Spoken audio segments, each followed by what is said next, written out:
ক্রীড়াঙ্গন রাজনীতি মুক্ত করা সম্ভব?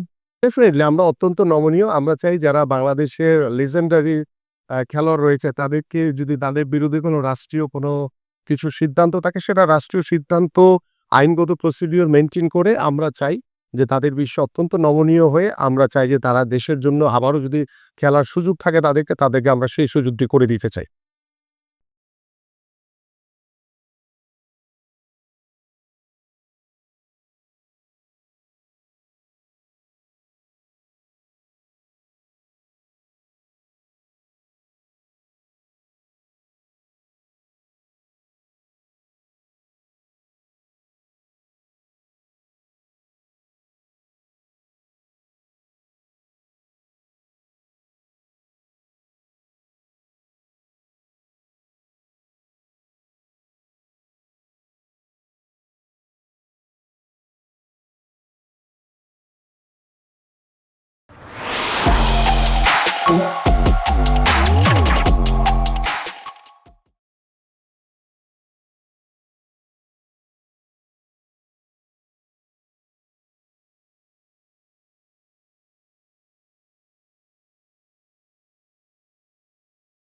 সার্বিকভাবে এই দীর্ঘ এই পথ চলায় আপনারা যারা রয়েছেন আপনাদের সকলের সার্বিকভাবে সহযোগিতা চাই যে আমরা সবাই মিলে যাতে আমাদের এই দেশটিকে নতুনভাবে গড়ে তুলতে পারি, একটি শান্তিপূর্ণ একটি মানবিক বাংলাদেশ গড়তে পারি।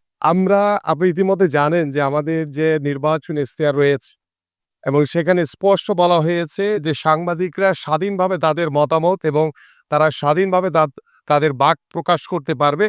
সো আমরা গণমাধ্যমের সর্বোত্তম স্বাধীনতা প্রত্যয় আপনাদেরকে দিচ্ছি। পাশাপাশি আপনি ইতিমধ্যে জানেন যে আমাদের মাননীয় প্রধানমন্ত্রী তাকে নিয়ে যখন কিছুদিন আগে আপনারা দেখেছেন যে একটি ব্যঙ্গ করেছিল এবং তিনি সেই ব্যঙ্গকে তিনি নিজে পোস্ট দিয়ে সেটিকে সমর্থন জানিয়েছেন। তার মানে আমরা চাই যে গণমাধ্যম স্বাধীনভাবে কাজ করবে এবং স্বাধীনভাবে আপনারা সকল মতামত আপনারা প্রকাশ করতে পারবেন এবং সেটার জন্য আমাদের সরকারের পক্ষ থেকে সার্বিকভাবে সহযোগিতা সবসময় থাকবে। ক্রীড়াঙ্গন রাজনীতি মুক্ত করা সম্ভব? শতভাগ আমি চেষ্টা করবো ইনশাল্লাহ এটাকে মুক্ত করার জন্য।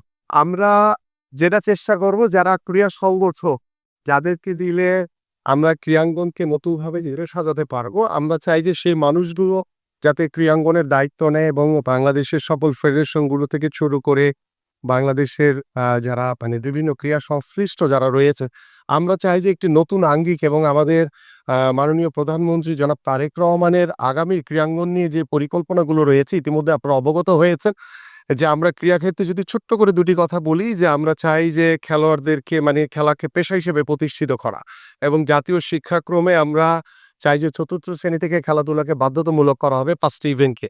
এই বিষয়গুলোকে নিয়েই আমরা শুরুতেই কাজ করব এবং আমরা চাই যে ক্রীড়াঙ্গন হোক রাজনৈতিক মুক্ত, দলীয়করণ মুক্ত এবং সেটাকেই করার জন্য আমরা একবারে রাতারাতি পরিবর্তন করতে পারবো না, বাট আমরা স্টার্টটা করতে চাই আস্তে আস্তে। ইনশাল্লাহ আমরা একটি ভালো ক্রীড়াঙ্গন এবং ক্রীড়াঙ্গনের মাধ্যমে যাতে আগামী বাংলাদেশের যাতে রাজনীতিতে একটি গুণগত পরিবর্তন আসে সেটার বিষয়ে আমি সর্বাত্মকভাবে চেষ্টা করব। ডেফিনেটলি আমরা অত্যন্ত নমনীয়। আমরা চাই যারা বাংলাদেশের legendary খেলোয়াড় রয়েছে তাদেরকে যদি তাদের বিরুদ্ধে কোনো রাষ্ট্রীয় কোনো কিছু সিদ্ধান্ত থাকে সেটা রাষ্ট্রীয় সিদ্ধান্ত আইনগত প্রসিডিউর মেইনটেইন করে আমরা চাই যে তাদের বিষয়ে অত্যন্ত নমনীয় হয়ে আমরা চাই যে তারা দেশের জন্য আবারও যদি খেলার সুযোগ থাকে তাদেরকে আমরা সেই সুযোগটি করে দিতে চাই। সার্বিকভাবে আমরা সহযোগিতা করব ইনশাল্লাহ।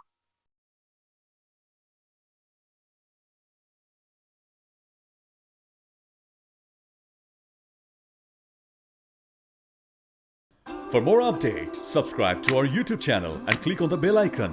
Follow us on Facebook and Instagram. Download T-Sports app to enjoy exciting games and highlights. Visit tsports.com.